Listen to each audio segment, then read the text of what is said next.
everyone. If you don't know me and you just stumbled upon this video, my name is Hudgeon and I'm a singer-songwriter, and I normally do not do talking videos. This is actually my very first one. So this is just something that really impressed upon me, and I thought I'd open a discussion on it. So just to get straight to the point, I recently noticed that there is a lot, like a whole lot of alcohol in country songs. And I don't know why I never noticed this before. But now that I noticed it, like I just can't unnotice it, and every time I hear, recent country songs on the radio or on Spotify or whatever, it's like I'm just, kind of like you're waiting for the hook in a song. I'm just waiting for like the beer on a Friday night, or the beer cans rolling on the floorboard, or the whiskey breakup, or, wine on a date night, or, a handle to get over you, and all those things. Like, and you know what is just crazy, because it's more than dirt roads, tailgates, cutoff jeans, blue jeans, bare feet. Take all those things combined and listen to the 30 brand new country songs, and I can guarantee you that you're going to find that there's more alcohol in those songs than there is any of those things. And we all know that there's dirt roads and blue jeans and in all sorts of country songs, I mean, it's almost like it's the alcohol genre, and I don't know what's going on. This just blew my mind. And maybe it's always been like this, but I've never noticed it. I mean, I know that there are plenty of songs out there that aren't brand new that have alcohol in them, but this just really surprised me. So just a little backstory for this. So I was doing some studying.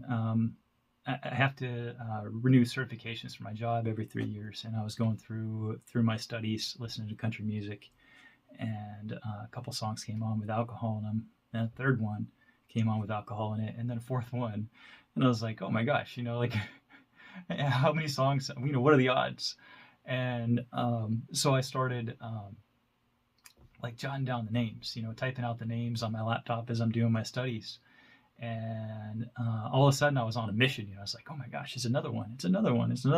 So, I continued through the night, studying and jotting down song names. And I wound up with a list of 33 songs from one playlist. I was listening to Spotify's Hot Country playlist. It's Spotify curated.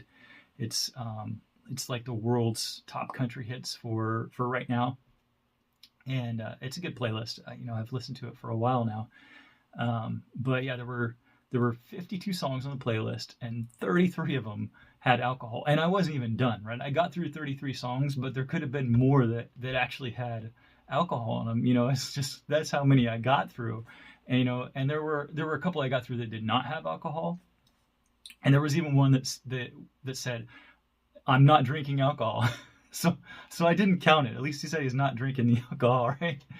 And so that's kind of how this whole thing started, So I knew this was like significant information, but I didn't know what to do with it, I just had a big list, and kept it on my laptop. And it wasn't until later I decided, hey, maybe I should make a video about this, maybe everyone else isn't aware like I was, and just how much alcohol is in country music. So that's how it all started. So just for some clarification, I love country music. I have for a long time. I love a lot of genres. I love country music because it's it's the storytelling genre. It tells stories about our everyday lives. It reminds us of feelings we had when we first fell in love, or when we hurt from a breakup, or whatever. It really reaches us and makes us feel something. So I love country music. And I'm not coming from an anti-alcohol perspective in finding this and sharing it. If you like to have a drink now and again, it's fine. And if there's alcohol in a country song now and again, it's fine too. I've been familiar with plenty of them, and it never really raised a concern for me. I've sang along with them. What's that song? Dust on the Bottle. I love that song, Dust on the Bottle.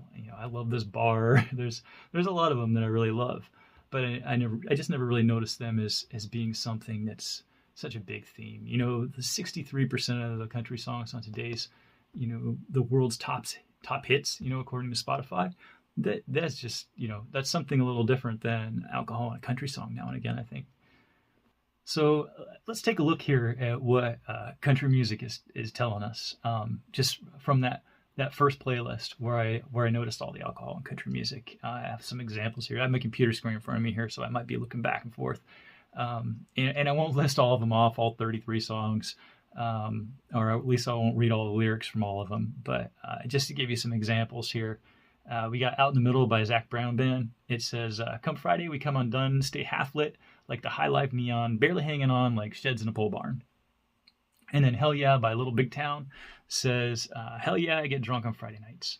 And so these are basically telling us the weekend's a good time to get drunk and have fun. I mean, it's pretty simple. We got What My World Spins Around by Jordan Davis. And it says, that first sip of a cold beer when the working week's done. So it says we get drunk on the weekend because we work for it all week long, right? Yeah, we work for it. We worked hard. Now, you know, we get what we earned. Nice cold beer. And then we've got Every Night, Every Morning by Maddie and Tay. And it says, are you thinking whiskey or Cabernet? Let me get it. Let's get drunk on a weekday. So now we got a song saying, you know what, screw it. You know, like, who the hell cares what day it is? You know, every day is a good day to get drunk. Then we got Brown Eyes Baby by Keith Urban, and it says, ain't gonna be nothing more than one drink and maybe I can take the blue out of your Brown Eyes Baby. Then we got Beer with My Friends by Kenny Chesney. Right now I really need a beer with my friends. Pop a top or two and talk about back when. I feel better with a cold beer in my hand, start seeing life through rose-colored neon lens. I think that last one says a lot, in my opinion. You know, it almost says, you know, like everything gets better when you're drinking alcohol, you know, as if it's like the solution for all the problems. And we have a lot of problems going on in the world today. So, you know, I don't know, you know, you hear a song like that, you might think, you know, I know how this will all look better, you know, and you hear 33 songs like that and you might really start thinking, I know how this will all look better. But, you know, of course, you know, everybody knows alcohol doesn't fix everything, or anything really. Don't Come Looking by Jackson Dean. I've got my mind in the gutter, trouble in a hand, and a beer in the other. It's so empowering, right? My mind's in the gutter, I got trouble in one hand and a beer in the other. Look out. Let's see, what else do we got here? Worth a Shot by El King and Dierks Bentley. And this song says, it might be at the bottom of an empty glass. Don't know if the whiskey can fix it or not, but it's worth a shot. And what it's talking about fixing is a relationship. You know, basically the relationship is on the rocks. And they're saying, hey, you know, like, I don't know how to fix a relationship, but let's get drunk. So we're getting to, what's that? That's 8 songs out of 33. And starting to see that this playlist is pretty much applying alcohol to every facet of your life you can possibly think of, you know. We got Can't Have Mine by Dylan Scott, and it says, find you a girl that's like fine wine that just gets better with age. And personally, I think this metaphor kind of works both ways, because it's saying that, you know, if you're saying find a girl that just gets better with age, you're basically saying, you know, find a girl you can spend your life with. You know, like, why do you want her to get better with age unless you're going to be with her throughout the years? And I think the metaphor also says, you know, wine is something that will stick with you throughout the years. You know, a fine wine, you know, they just get better with age, and just like your girl, you know, and you always be drinking your wine and loving this girl. We got Everything She Ain't by Haley Witters, and it says, I can be the whiskey in your soda, the lime to your Corona. And this one, you know, I think, you know, basically it's saying, she's saying she can ascend to the level of the alcohol that you're consuming, you know, like, you know that she's the right one if she's the lime in your Corona, you know, if she's at that level of alcohol. And so, you know, I just think it's funny when you really like break it down and analyze it. Normally I don't do this, I just enjoy music, but 33 songs with alcohol, I just had to take a closer look, you know. And this is what I'm finding, that country songs are telling us about alcohol in our lives. We got That's What Tequila Does by Jason Aldean, and it says, that's what I'm drinking on tonight. And you know, I think this one is saying, like, we don't internalize things, you know, we don't do soul searching, you know, we don't search our hearts for the answers, you know, we just get drunk, you know, and then we see what the buzz brings upon us, you know, and then maybe we drunk text it out, you know. We just drink on it. And we got Pickup by Mackenzie Porter, and it says, who's turning up the radio way too loud? Who's beer bottle buzzing on that bench seat? And I think it's basically just, you know, suggesting that, you know, get into a new relationship, you know, you guys are drinking together, and, you know, in a really casual way, so much that, you know, if you go out for a drive, you know, you're going to be drinking as, you know, you're driving along, or she's going to be drinking as she's riding along, or whatever.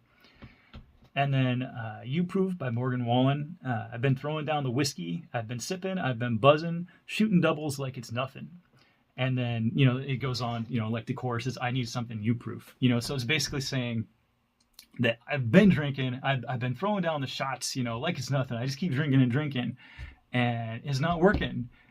So I need something stronger, you know, like alcohol is the answer, but I need the right alcohol, you know. And so, you know, I just thought that was interesting, you know, like, you know, I just got to keep drinking. I need something that's you proof. Yeah, that's a good song. I like the song. You know, if it was the only song with alcohol on the playlist, I certainly wouldn't think anything of it. But when you look at all these, and, you know, it looks like the storytelling genre is starting to tell a story about how, you know, alcohol is the answer for everything and the companion to everything. And it just kind of blew me away when I really took a look at it, you know.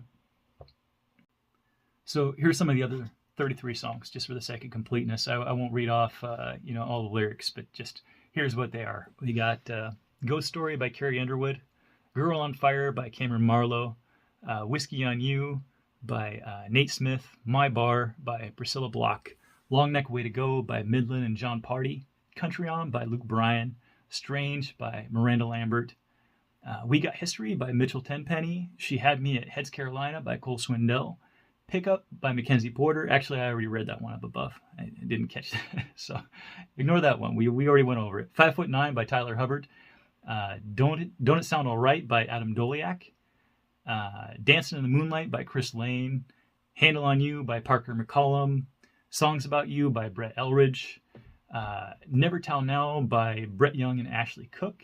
If He Wanted to, He Would by Kylie Morgan. Half of Me by Thomas Rhett. Son of a Sinner by Jelly Roll. Try Losing One by Tyler Braden. Human by Cody Johnson. And A Partridge in a Pear Tree, right? So yeah, 33 songs. It's crazy, right?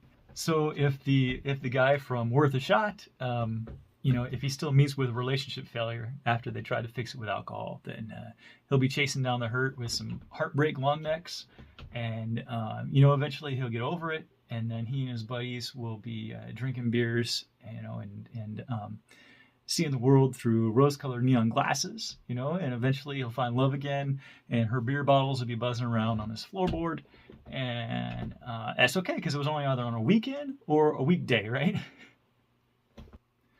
Since those first 33 songs, I didn't immediately go, oh, I should make a YouTube video, you know, and so I keep listening to the playlist, and I've noticed some new ones, you know, show up on the list since then. Some new ones are Going, Going, Gone by Luke Combs, Like a Whiskey Shot at Last Call. She Had Me at Heads, California. She Was in a Circle of Girls Chasing a Shot with a Lime. Last Night, it's another song. Last Bottle of Jack, We Split a Fifth. Last Night, We Let the Liquor Talk. There's Up There, Down Here, Holy Water and My 90 Proof, Water Under the Bridge, Stars Like Confetti, Nobody by Blake Shelton, Hate My Heart by Carrie Underwood, Songs We Used to Sing, and Your Heart or Mine. So the alcohol hits just keep on coming. So I've seen enough YouTube videos to know that, you know, generally the safe way to go on a video is just to, you know, ask questions, get people's opinions, maybe lead the opinions with some rhetorical questions. But I'm actually interested if anyone has any thoughts, you know, what your own thoughts are. But I'd personally like to weigh in on this. Personally, I think that 33 mainstream top country hits out of 52, I think is no coincidence. I think that many songs, it's intentional. And I think that 33 out of 52 songs means that it's an industry standard. It means that they want to make sure that a high number of country songs have alcohol in them. People see country music as the storytelling genre.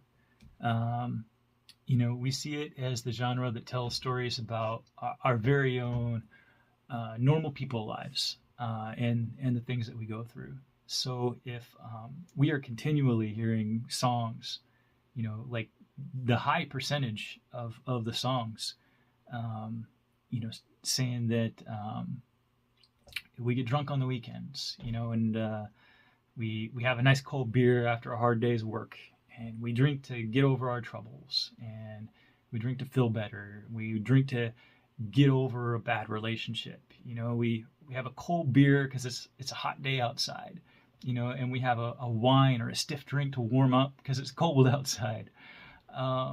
You know, people could start thinking that if they have a drink with absolutely every part, you know, every various moment, you know, of their lives, that they're just doing what everyone does, you know, because the genre that tells a story about our lives is saying exactly that.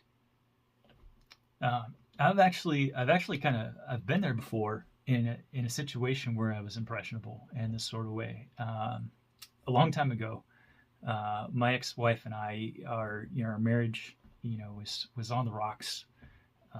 She went to her parents for the weekend. I stayed home in the apartment, you know, because I mean, normally I would have went with her, but we weren't doing that good, you know. And so I stayed home in the apartment and I got drunk. And when she got back, I told her, and I said, yeah, while you were gone, I said, you know, I drank, you know, I said, kind of like they do in the movies, or, you know, in the songs. I think I said in the movies, you know, but it's kind of the same thing, you know, like the things that we see, you know, provided to us by, you know, the film industry, or the things that we hear coming from the music industry. You know, they're both impressionable and make us feel like this is how life is, you know, if we consume too much of it anyways, you know. We feel like it's just telling stories about our lives, you know. And I was like, yeah, you know, so, you know, I drank while you were gone. And she's like, well, did it work? And I could tell by the tone of her voice and the way that, you know, just her expression that she knew what the answer was, you know. And she was right. The answer was no, that it didn't work. And thankfully, it didn't take much for me to see that there were no answers with alcohol, you know. But it shows, you know, that it can form an impression upon us, you know. And some people are different, you know. Like some people might be like that song "You Proof," you know. They might be like, I keep trying, I need something stronger, you know. And you know, going back to that liquor store for something with a little more kick till it works, you know. If you do get somewhat drunk, you know, on a Friday night, and you know, you do it responsibly as far as, you know, driving or whatever, you know, you're texting, whatever, you're gonna be fine, you know. But if you start to see it as a companion in your life for all the things that you're doing, like the way it's being sung about, you know, and all the recent country hits, you know, things could go a lot differently, you know. And I guess that's why it stood out to me, is because, you know, that particular playlist, you know, to me it's saying that it's just a companion in our lives and everything, you know. And for me personally, there's something I can remember the same way the same way you might remember 9/11. You know, like if someone asks you what you were doing on 9/11, you know exactly what you're doing. You can remember it, you know, like it just happened. You know, photographic memory. You know, everyone has it for that one moment in life. And for me, this moment is kind of the same. You know, I can remember like it was yesterday. I was at a Christmas party with my coworkers. It was a Christmas party, you know, for my workplace, and I got a call from the hospital, and it was about someone that I was very close to, and they had been, taken to the hospital in an ambulance, and were in, critical condition, and the doctors were having a hard time, and they said it was because of alcohol. You know, the reason that they were in the hospital was because of alcohol, and the reason that they were having a hard time, you know, was because of the alcohol. And this was the first situation of many, you know, and so, you know, it can have a really bad effect on us if it becomes a companion in our lives. And so it stands out to me when I see that, that this is the approach, you know, like this is the industry's approach, the industry standard, that this is how they want the majority of the country songs to be laid out, you know, of all the options, that this is what they chose. So of all the things that the music industry can focus on, you know, why alcohol, and why right now, you know, at least in the country genre, artists have the power to shape the hearts and the minds of the people. I'm a firm believer that music comes from the soul and it reaches the soul. And so, you know, artists, they have the ability to reach people's very soul and to touch their hearts and minds.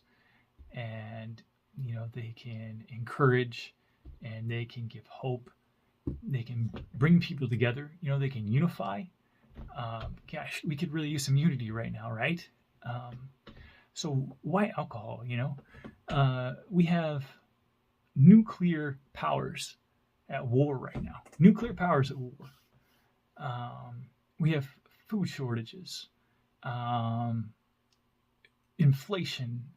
There are people who recently lost their jobs, you know, due to the personal health choices they made, you know, and whether you think it's right or wrong that they lost their jobs, it's a hard thing to go through. And especially when there's rapid inflation and food shortages and everything else, you know, and people lost their businesses too. You know, businesses were shut down, and then they were shut down permanently because they couldn't handle it, you know, financially. There's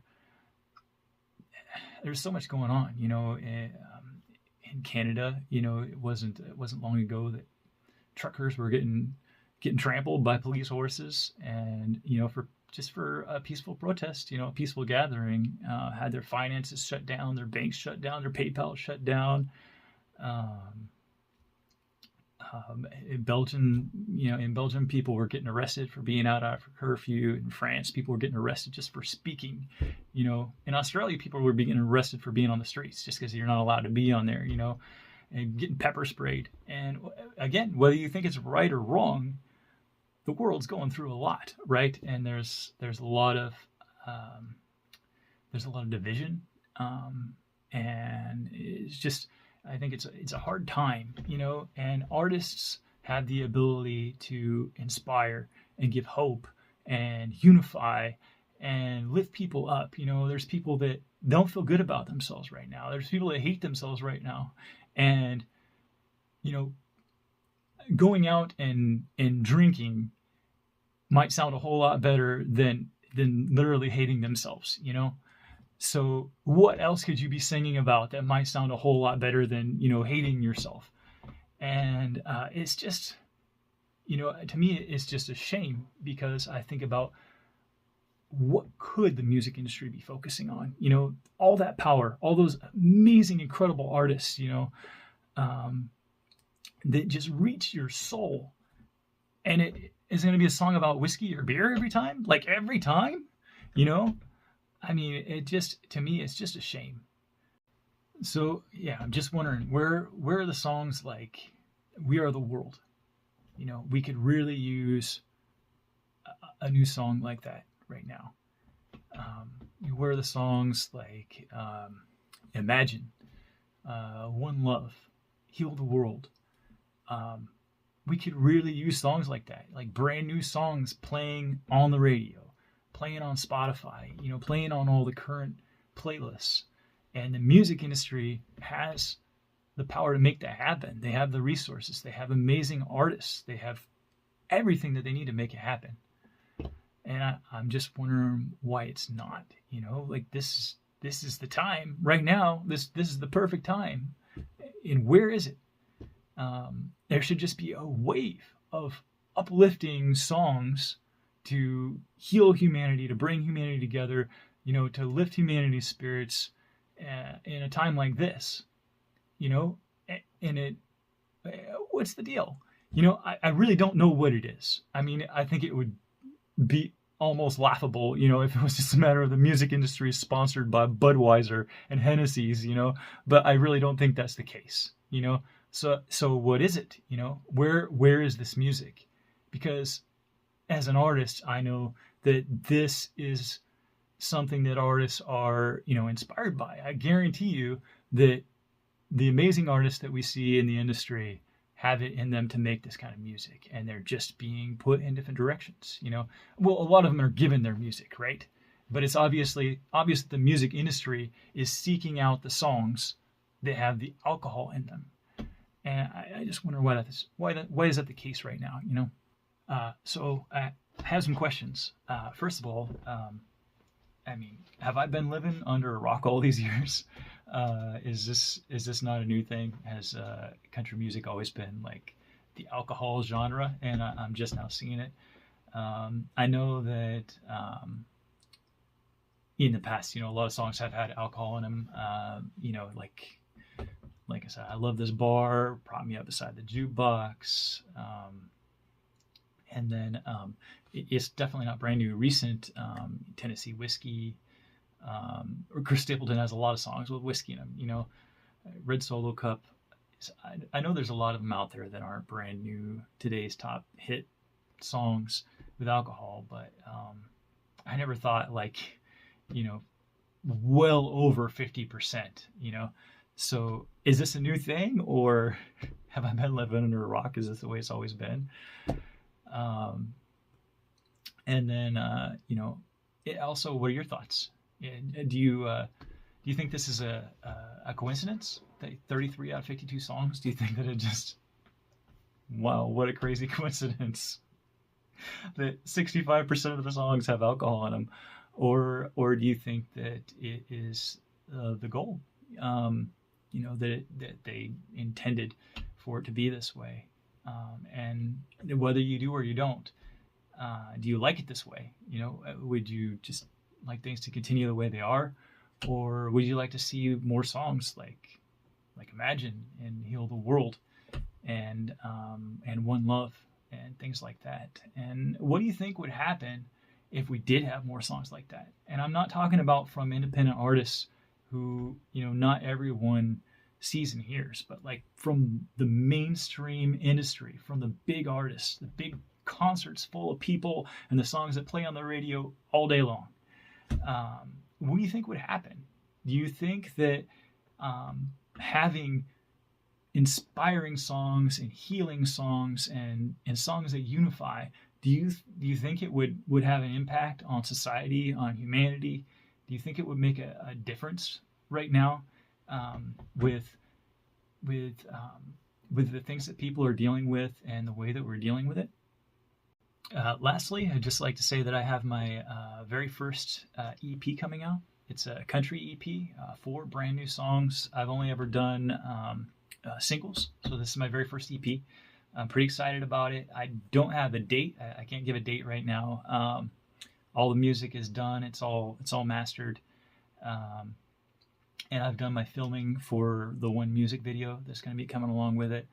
and I sent it to a guy who does wonders with music videos. So once he's done, then I can, schedule it for release. But stay tuned, it's coming.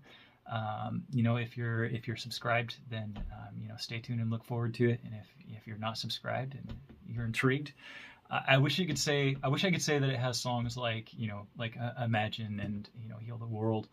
I have taken it. It's definitely something that's heavy on my heart to make such a song that could have such an impact on people.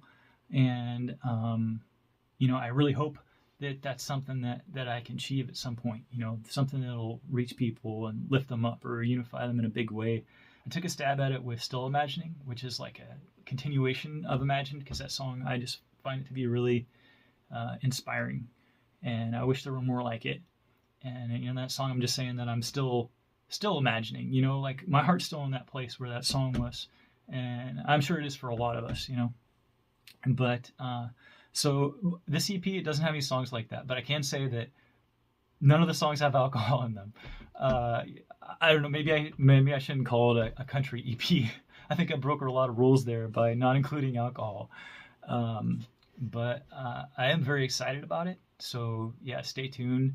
And if you've watched the video to this point, thanks for watching. I'm not monetized or anything like that. I share my music on here because it's my passion, and I just hope to reach people.